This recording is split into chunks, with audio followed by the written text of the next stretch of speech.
Hello tout le monde.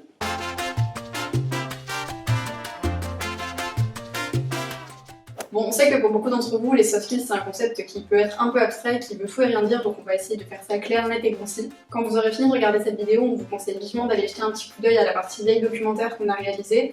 Dessus, vous trouverez plein de ressources, que ce soit des articles, des livres, des podcasts à écouter ou même des vidéos, et ça vous permettra du coup d'approfondir un petit peu le sujet si vous le souhaitez. Si on s'appuie vraiment sur la traduction littérale des soft skills, ça nous donne les compétences douces, mais ça nous aide pas beaucoup et puis ça veut pas dire grand chose. Cette notion en fait elle est très large et correspond vraiment à un ensemble de compétences comportementales. Ce sont des qualités humaines, relationnelles, des aptitudes en général qu'on va acquérir la plupart du temps sans s'en rendre compte et de façon informelle. La psychologue Cécile Jarleton distingue 3 concepts dans cette notion de soft skills. Le premier, ce sont les traits de personnalité qui sont innés, donc être extraverti, introverti, être optimiste. À côté de ça, on a aussi tout ce qui est état émotionnel, l'enthousiasme, l'empathie ou la conscience de soi par exemple. Et le troisième concept, ce sont les compétences que l'on peut acquérir et améliorer aussi au fur et à mesure du temps. Donc ici par exemple, on va parler d'empathie, de sens de l'écoute, d'élocution.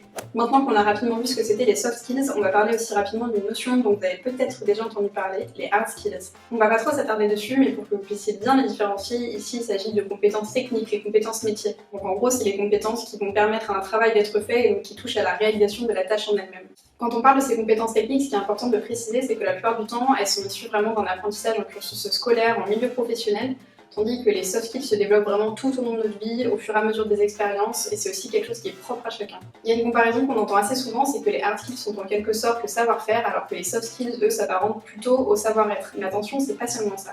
Si on remonte quelques années en arrière où les entreprises misaient presque tout sur les hard skills, aujourd'hui c'est plutôt l'inverse, c'est les soft skills qui se retrouvent vraiment sur le devant de la scène. Pour vous donner un chiffre qui est tiré d'une étude de Monster et qui nous a beaucoup parlé, c'est que 97% des recruteurs tiennent compte de ces compétences quand ils sont en phase de recrutement, mais en plus de ça, 52% des recruteurs en font un critère déterminant lors de la sélection d'un candidat. Je pense que vous le savez, lors d'un entretien, le recruteur il va essayer de vous imaginer à votre poste, donc de savoir déjà sur un plan technique bien sûr si vous allez être à même d'assurer les missions qui vous sont confiées au niveau des hard skills, mais aussi sur le plan humain. Petite parenthèse vraiment axée entretien au CV, quand vous êtes un candidat avec peu ou pas d'expérience, mettre en avant vos soft skills, que ce soit pour un entretien de stage, une alternance ou même juste un petit boulot, c'est un très bon levier pour convaincre votre recruteur.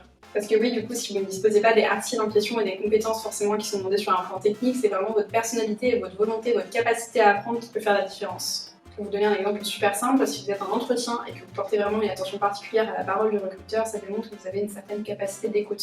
À côté de ça, si vous montrez peu de signes de nervosité, ça montre aussi que vous êtes capable de gérer votre stress, et ainsi de suite. Ensuite, sur nos CV, on prend souvent l'habitude, et moi la première, d'énumérer nos soft skills avec un système d'étoiles, de barres de pourcentage de progression. Et bien sûr, c'est un premier indicateur pour le recruteur, mais n'oubliez pas qu'il s'intéresse également à vos hobbies, vos centres d'intérêt, si vous avez fait partie d'une association ou autre par exemple, c'est des éléments qui peuvent être très révélateurs. Pour illustrer un petit peu ça, si vous pratiquez un sport collectif, vous avez probablement développé votre sens de l'équipe, de la coopération, de la cohésion, voire le leadership aussi. Un autre exemple, si vous avez fait du bénévolat, que vous avez travaillé dans une association, vous avez probablement développé votre ouverture d'esprit, votre sens de l'entraide ou encore votre adaptabilité. On a souvent tendance à mettre les hard skills en opposition aux soft skills, c'est pas facile à dire. Il y a une sorte de mini-combat qui se crée comme ça à vouloir savoir lequel est le plus important, lequel est le meilleur, mais nous on tient vraiment à vous préciser que ces deux notions totalement complémentaires, c'est des compétences qui forment un tout indissociable. Tout ça c'était si on analysait les soft skills dans un point de vue professionnel, mais il faut pas oublier à côté de ça qu'il y a un autre aspect qui est hyper important, c'est dans votre vie étudiante. Et d'ailleurs vous les développez probablement depuis un bon moment maintenant sans même vous en rendre compte au travers de travaux de groupe, de présentations orales ou juste de la rédaction d'un rapport ou d'un mémoire de stage. On est dans un monde où tout va très vite, les choses changent à la vitesse de la lumière ou presque. Toutes les nouvelles technologies elles bouleversent beaucoup d'habitudes de process et des nouveaux métiers qui voient le jour au fur et à mesure. Et ça engendre quelque chose d'assez important, c'est que du coup toutes les compétences techniques qu'on va acquérir deviennent rapidement obsolètes. C'est cette raison principale qui fait que les soft skills occupent une place de plus en plus importante, c'est parce que c'est eux qui vont nous permettre en partie de nous adapter à toutes ces mutations. Pour que vous puissiez mieux comprendre pourquoi il est si important de faire attention à ces compétences comportementales, on va faire un petit récap en 3 points.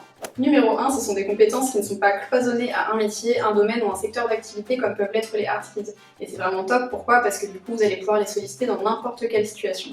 Numéro 2, et ce qui est super chouette également, c'est que les compétences comportementales, elles peuvent s'apprendre et être développées. Parce que oui, tout ce qui est créativité, le sens de la négociation, la diplomatie ou autre, c'est pas toujours inné, mais ça se travaille. Et c'est vraiment ça qui représente un avantage, parce que du coup, vous allez pouvoir les travailler au fur et à mesure de votre expérience et les solliciter dans des situations où ce sera nécessaire. Numéro 3, et pour finir, comme disait un grand sage, le problème ce n'est pas le problème c'est ton attitude face au problème. Le grand sage c'est Jack Sparrow. C'est le clap de fin, donc on espère que cette petite vidéo aura pu vous éclairer sur la notion de soft skills qui peut des fois paraître un peu brute de décoffrage, mais on rappelle encore une fois, c'est des compétences qui sont essentielles aujourd'hui.